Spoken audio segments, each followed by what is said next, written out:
Welcome to the Clock Tips Podcast. I'm your host, Dr. Melissa Richardson. Thanks for joining us.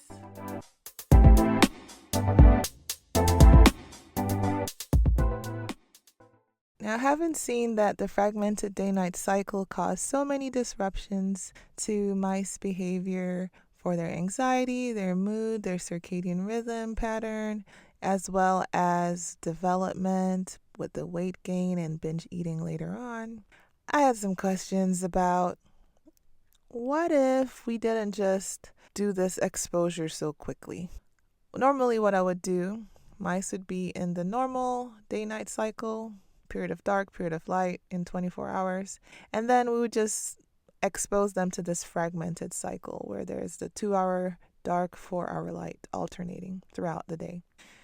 And they would show all of these issues. So I asked the question, what if instead of suddenly exposing mice to the fragmented day-night cycle, I gradually expose them to the fragmented day-night cycle?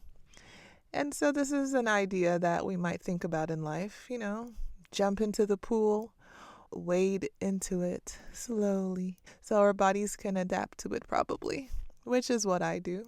Instead of going straight from this normal to fragmented, I gradually separated the dark part of the day-night cycle by an hour each week over the course of 3 to 4 weeks. And by the 4th week, we had that 4-hour intervening light disruptions in the dark. So it took by the 4th week, I had the exposure happening. So there was like a 3-week gradual transition period.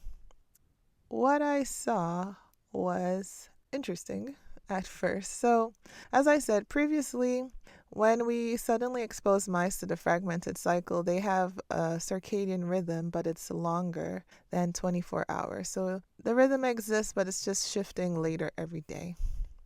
But in the gradually exposed fragmented day-night cycle group, I saw that the mice actually adapted to these fragments. So they had 4 periods of activity in each of the 2-hour dark periods throughout this 24-hour time period. When I first saw this, I thought, this is great. The mice are going to be able to be active when they are supposed to, which is in the dark, even though it's broken up into 4 pieces. So this is like, imagine you are awake from 8 to 10 in the morning, then 2 to 4 in the afternoon, then 8 to 10 at night, and 2 to 4 in the morning, kind of like that. And let's say those are the times that you need to get things done. According to my experiments, the mice did that. They got up and they were active at 4 different times, specifically when the lights were off, which is when mice like to be active. So I said, great. Gradual exposure fixes it. The mice can align their activity. Now, granted, they don't look like they have a rhythm per se, but they're responding perfectly to the environment. So I did some follow-up experiments to see, are the mice really good? And in those experiments, I exposed mice to complete darkness or complete light. Now, what you should know about that is that in complete light or darkness, mice and people will follow their internal clock rhythm. And the internal clock rhythm is not exactly 24 hours, but it's close enough to still maintain some sort of rhythm. If the mice were really normal in this gradually fragmented new scenario that I was testing, when I put them into complete darkness or complete light, I should be able to see the rhythm that is typical of those environments. What is typical is that mice in a normal day-night cycle, you put them into complete darkness, they will have a shorter rhythm than 24 hours. So every day they'll wake up earlier. And mice, if you put them into constant light or 24 hours of light every day, they will have a rhythm longer than 24 hours.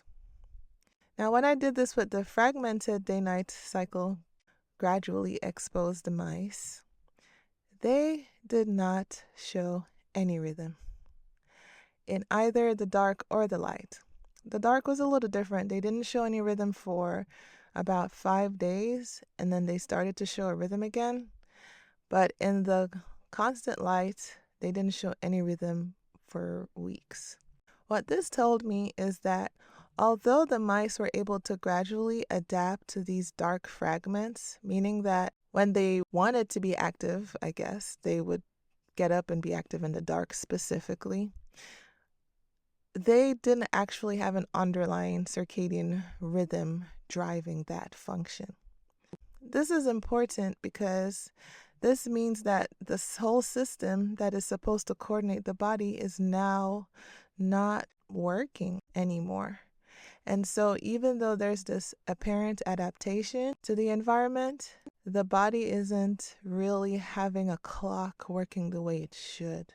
And so, I must say, I didn't look at the molecular clock in this instance, but behaviorally, these mice certainly show that their internal clock wasn't telling them what to do when we took away that alternating light and dark paradigm from them. So, what this means is that we saw a sudden exposure to a disruptive environment versus a gradual exposure give us two completely different outcomes, which means that depending on how we are exposed to something, our brains might interpret and drive our behaviors differently. Everything isn't really equal in life. One person might be going through a sudden situation and one might be going through a gradual, and they might have two completely different experiences because of that. Just being mindful of, when we are exposed to light and dark and how we are exposed to it can help us to make smarter choices that will help us to maintain our circadian rhythms better. Now, if you want to learn more about this study, the title is Finally. Something that I did was to say, okay, is this messed up circadian rhythm forever, or can we fix it? After being in the fragmented day-night cycle, mice were put back into a normal environment and they seemed to adapt almost right away.